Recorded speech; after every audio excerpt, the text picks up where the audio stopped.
Яг гэхдээ энэ инфлюенсер яаж ингэж худлайлж чадчихна. Улаан цай фильтр өгсөн. Та нар анзаарч байна уу? Тэгээ миний хувьд болохоор хамгийн их болгоомжлолтой хүмүүс бол яг иймэрхүү хүмүүс байдаг. 500 мянган дагагчтай хэрнээ бас л амар худлаалсан биш үү? Харамсалтай нь их одоо жим инфлюенсеруудад бол хүмүүсийн нүдэнд айгүй эвгүй дүр төрхөөр бол үзэгдэжсэн тохиолдол олонтой байдаг юм байна. За тэгэхээр эхэлцгээе хүү дээ. Бид интернетээс харсан бүхэндээ итгэж болохгүй гэдэг бүгд мэддэг тийм үү. Зураг засварлах, хуурамч зар сурталчилгаанаас эхлээд хуучин найзуулагын хадлаар худал мэдээлэл өгсөн гайхмаар өөдгөө нэгэн эмэгтэй хүртэл үүнд багтана. Тийм учраас хамтаа яг энэ цагт дэлхийд дээрх инфлюенсеруудын талаар хамтаа мэдж авцгаах уу. За, hi guys, Тамка дараагийн бичлэгээ тавтан морил. За, энэ удаа болохоор хэдүүлээ цагаан сарын баярын тохиолдол нь та бүхэнд спешиал дугаарыг бүрхээр шийдлээ. Тэгээ би та бүхний харж байгаа бол ийм нэг Монгол цамцтай, дээлтэй бичлэгэндээ орж байгаа. Тэгээд энэ цагаан сарын баяраар тохиолдолоо би та бүхэн ямар бичлэг хүрэх вэ гэж бодсны эцэст маш олон контентын санаанд дундаас хайсны эцэст ямар тач та бүхэн дэлхийд дээрх ингээд хүмүүсүүдийг хуурж исэн инфлюенсеруудын талаар яриул илүү та бүхэн сонирхолтой байх болов уу гэдэг үүднээс цагаан сарын баярын тохиолдол нь та бүхэнд бэлдэн энэ цагт хүргэж байна. Энэ дунд та эднээс таньдаг инфлюенсерүүд бол гарч иж магадгүй. Олон мэрээл шүү бичлэг эхлэхтэй. Та бичлэг эхлэхээс өмнө лайк дараагүй лайк дараа subscribe дараагүй subscribe дарж дэмжих битэн мартаарай. Намайг үздэг хүмүүстийн 74.5% нь ерөөсөө subscribe дарахгүй үздэг юм билээ шүү. Та админ subscribe дараагүй subscribe дарж бас зургатаар үзэж байгаа бол зургатныхаа удаагаар subscribe дарж дэмжээ битэн мартаарай. За, бичлэнд орцгоё. За тэгэхээр худал ярьж хүмүүсүүдэд хүлэгдсэн эхний инфлюенсер. За хүн болгон залуу харагдахыг ерөөхдөө хүсдэг тийм үү. Орчин цагийн одоо гоо сайхны салбарын ачаар бол хүн болгон тийх боломжтой болсон. Гэвч Glory Warriors гэдэг инфлюенсер болохоор энгийн нэг наалддаг туус ашиглаад гэртээ нүүр татах боломжтой гэж мэдгэснээр захин орчингоо шууган тарьсан юм байна. Унжсан арсыг татаж эрс залуужж байгаа түүний бичлэгүүдийг үзээд хүмүүс бол алмарч эхэлсэн. Гэхдээ хитрхи төгс харагдаж байгаа зүйл цаанаа заавал хурамч байдаг гэдэг нь мэдэгддэг. Энэ бичлэгийг харах юм бол маш бүдгэнч гэлээ удаашруулад харвал зөвхөн үршлээс нь арилаад зогсохгүйгээр хөмсгөн хүртэл илүү тодорч уруулын зузаан нь болохоор хитрхийг ялдсан болоод нүүрний арьс нь бүхэлдээ толгор болоод давхар эрүүн хүртэл ингээ бүр мөсөн галга болж байгааг бол энэ бичлэгээс харж болно. Энэ бүхний зөвхөн наалдаг тууз ол бүгдийг хийн гэдэг бол угаасаа боломжгүй зүйл. Эцэс үлд нь болохоор энэ бүгдийн үнэн ил болсон. Тэр болохоор хөгшрүүлдэг фильтр ашиглаад өөрийгөө хөгшин харагдуулангуутлаа дараа нь туузаа хуулах үедээ фильтрээ унтраадаг байсан нь бол ил гарсан юм байна. Иймэрхүү бичлэгүүд нь болохоор түүний фильтргүй жинхэнэ царайг бол харуулж өгсөн. Үүнийг зүгээр нь хөгжлөө контент гэж хүлээж авахаас илүүтэйгээр бодит байдал дээр болохоор Colly болохоор хүмүүстэй шууд лойрдож байсан юм байна. Учир нь тэр TikTok аккаунт ашиглаад одоо энэ хүн одоо нүүр таттай туузаа $25 бол зарж исэн юм байна. Тэр болохоор фильтр ашигласан хүмүүсийг болохоор хуурсан гэдгээ үгүйсгэсэн ч өөрийнхөө жинхэнэ насыг бол хүмүүс бол хэлхээс татгалцсан юм байна. Мөн тэрээр болохоор хүмүүсүүдийг маргалдуулах бол дуртай. Учир нь болохоор тэр илүү хандлт олохын тулд олон нийтэд энэ асуудлыг бол нээлттэй хэлсэн юм байна. Энэхүү видеон дээр гарч байгаа бүх зүйл хуурамч байсан бөгөөд ялангуяа энэ бичлэгийн доор комент бичсэн хүмүүсүүд үүнийг хуурамч болох талаар хангалттай гэрчилсэн комментууд бичсэн юм байна. Тийм ч учраас хүмүүсүүдийн комментээр дамжуулан хандлт авч байгаа бол тэрээр өөрөө хүлээн зөвшөөрсөн байт юм байна. Яг гэхдээ энэ инфлюенсер яаж ингэж худлайлж чадчихна. Улаан цай фильтр өгсөн. Гэтэ гоо сайхнаа өөрчилж өөртөө ихтэй болгоос илүүтэйгээр миний хувьд болохоор яг өөрийнхөө баримтлалтыг одоо зан чанар итгэл үнэмшлэрээ дамжуулаад өөртөө итгэлтэй байх байдлыг хэвшүүлэх юм бол илүү урт хугацаанд энэ зан чанарыг бол хэвшүүлнэ гэж бол дотроо боддог. Та хэд өмнөд бас ямархуу саналтай байна коммент дээр бас бичүүлдээгээрэй. За тэгэхээр хүмүүсүүдийг хуурсан дараагийн инфлюенсер. Дараагийн баримтыг болохоор ойлгохоос өмнө хэдүүлээ суур мэдлэг бол шаардлагатай. Alfata гэдэг инфлюенсер болохоор 500,000 гаруй дагагчтай Их Британий трансгендер тиктокер юм байна. Тэр болохоор дуучин болох хүсэлтэй.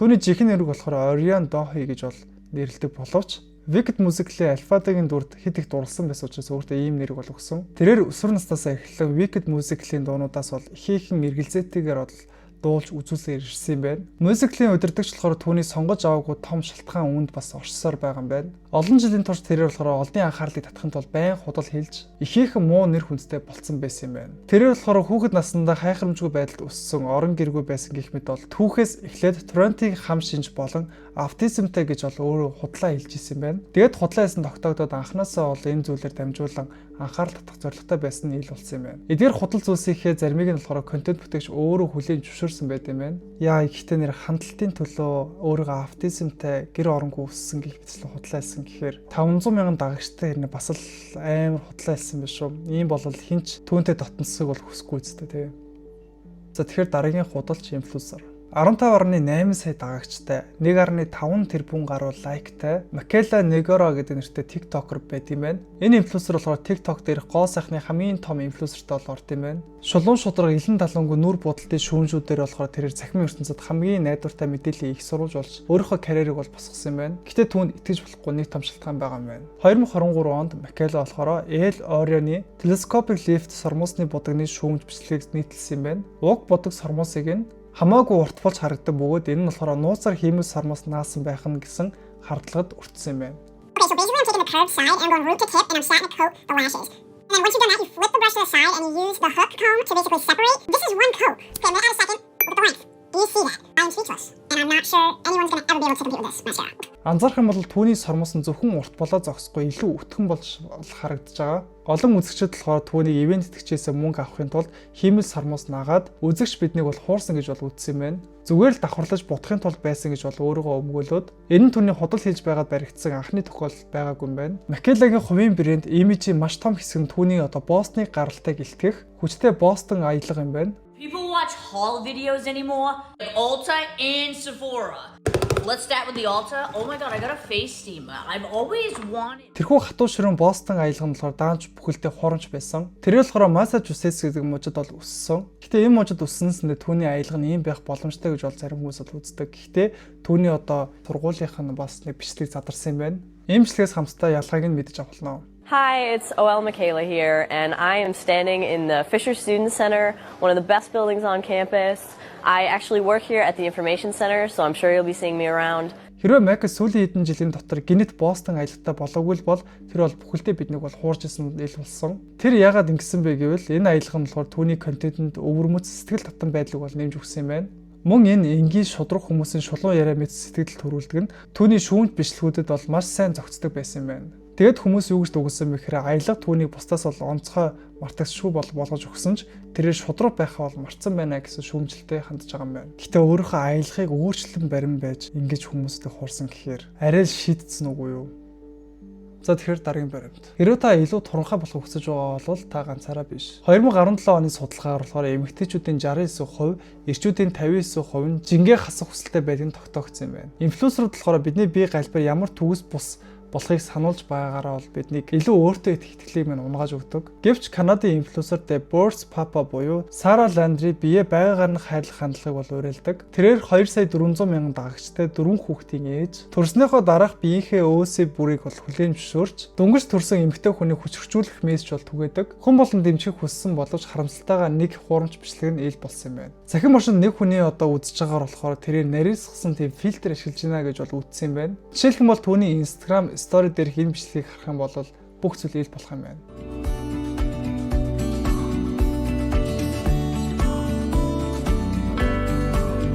Түүний нөхрийнх нь гидсний одоо нарийнхын хэсгийг харах юм бол бүх зүйл анзаарах юм байна. Яа гэхдээ яалчгүй фильтр биш шүү. Та нар анзаарч байна уу?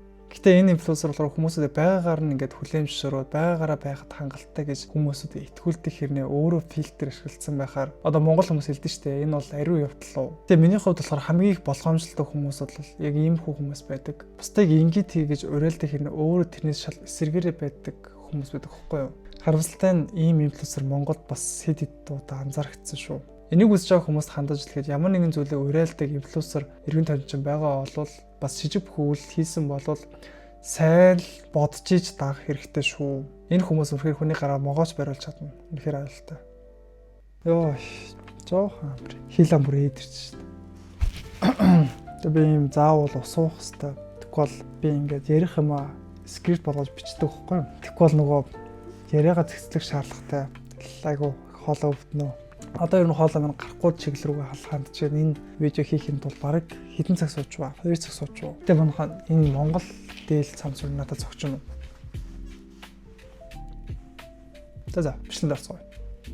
Окей, let's go. За тэгэхээр дараагийн баримт. Өөр нэг төвчхий аргагүй ээж. За Goodbye 20 буюу одоо Brina Weimar гэдэг нэртэй хүн юм байна. Түүний утгагүй худал хормог зүйлд үргэлжлэлсээр байсан. Тэрээр болохоор төвөгтэй зуршлуудынхаа хажуугаар хуучин зүгийн балны савыг хэрхэн будагны сав болгож ажиллаж байгаа тухай бичлэг бол нийтэлсэн байна. Ингэж ярихдаа тэрээр 1 сарын хугацаанд нийт 10 ширхэг зөгийн балын сав сулсан гэдгээ энгийнээр дурдсан юм байна. Мэдээж энэ бүхэн бүгдээр худлаа байсан. За үнэн байлаа гэж бодох юм бол Amazon дээр болохоор нэг сав нь $599 багцалж бол зардаг байсан бүр шижигтэй байгаа. Брина эдгээр хоосон савыг Amazon-оос худалдаж авсан гэж дүгнэх бүрэн үндсэлтэй байгаа юм байна. Гэхдээ яагаад худлаа их болсон бэ гэхээр одоо бусад инфлюенсеруудтай адил хандлтыг илүү их авахыг бол хүссэн юм байна. Тэрээр болохоор үзэгчдийн анхаарлыг татангуудлаа сэтгэл бичгээд хүргэхээр ийм утгагүй санаатаагаар хэлсэн зүйл байсан бөгөөд улмаар энэ хандлтаар дамжуулан мөнгийг бол олсон юм байна. Энэхүү үзэгдлэг болохоор хүмүүсүүдийн уурыг хүргэж хандлт авах буюу одоо rage bearing гэж бол нэрлэдэг. Саяхан дээр нэг хурамч бичлэгийнхаа одоо сэтгэл хариулахтаа яасан бэ гэхээр энэхүү санаануудаа чат GPT-гээр ашиглан бол сэдэж олдгоо гэж бол хэлсэн юм байна. Гэтэ энэ инфлюенсер бас хүмүүсүүдийн уурыг хөдөлгөж нэлийн хандлт авсан баха. За тэгэхээр хамгийн сүүлийн инфлюенсер. Энэ инфлюенсер болохоор нэлээд нийтлэг инфлюенсерууд байгаа. За фитнес инфлюенсерууд бол бүгдээрээ мэдэн штэ. Одоо ингээд хүнд төмөр өргөж байгаа, мөн дээрээс нь одоо бэлтгэл хийж байгаа. Бүхий л зураг видеонуудаа бол хийгээд сошиал медиадаар тавьдаг. Гэхдээ зарим инфлюенсерууд яадаг вэ гэхээр та нар анзаарах юм бол өргөж байгаа штанг болон одоо хөлнийхөө одоо жидэг төхөөрөмжн дээр бол нэг талыг одоо харуулж өгөөд бичлэг хийдэг инфлюенсерууд бол зөндөө байдаг. Харамсалтай нь их одоо жим инфлюенсеруудад бол хүмүүсийн нүдэнд айгүй эвгүй дүр төрхөөр бол үзэгдэжсэн тохиолдол олонтой байдаг юм байна. Жишээлх юм бол яг ингээд жидэг төхөөрөмжн дээрээ одоо камера яг одоо жидэг хэсгийнхаа ердөө нэг талыг харуулад байрлуулчихсан.